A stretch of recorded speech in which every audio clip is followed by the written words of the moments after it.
இந்த கருத்தில் முக்கியமானது கொஞ்சம் கேளுங்களேன். மகாத்மா காந்திக்கு 2 பிள்ளைகளும், ஒரு பொண்ணு பேர் வந்து பட்டு, இன்னொரு பொண்ணு பேர் வந்து அம்மு.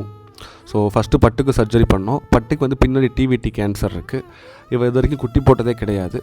எப்படிடா கேன்சர் பரவிச்சுன்னா, ஏதோ ஒரு ஆண் நாய் மூலமாக இவளுக்கு பரவி இருக்குது. நம்ம வந்து இப்போ சர்ஜரி நல்லபடியாக முடிச்சிட்டோம். அது போக நம்ம போஸ்ட் கேர் பார்த்து முடிச்சுட்டு டிவிடிக்கு வந்து டோஸ் ஆரம்பிக்கணும். இந்த தடவை பண்ணிட்டோம்னா அடுத்து மேட்டிங் இஷ்யூ இருக்காது, இந்த மாதிரி டிவிடி பரவாது.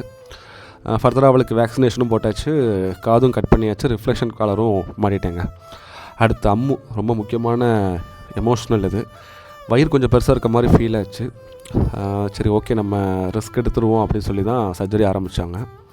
பார்த்தா உள்ளே ஒரு 4 குட்டி இருந்துச்சு. அந்த 4 குட்டியுமே அழுகி போய் இறந்த நிலைமையில தான் உள்ளே இருந்துச்சு.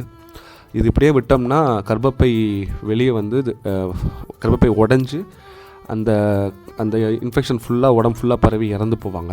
இந்த நோய்க்கு பேர் வந்து பயோமெட்ரா. ஸோ நல்ல வேளை நம்ம கரெக்டான டைமில் சர்ஜரி பண்ணி கர்ப்பப்பை எடுத்துட்டோம். ஸோ வந்து இவளுக்கு இனி வந்து லைஃப் ரிஸ்க்கும் இல்லை. பட் ஆனால் இந்த ரெக்கவர் ஆகிறதுக்கு கொஞ்சம் டைம் எடுக்க வாய்ப்பு இருக்குது. ஸோ கொஞ்சம் டல்லாக தான் இருக்கா. செல்டரில் போய் விட்டுருக்கோம், பார்ப்போம்.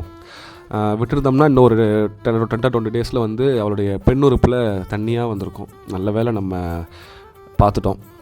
நான் ஃபர்தராக அப்டேட் பண்ணுறேங்க என்னென்னு. ரொம்ப நன்றிங்க.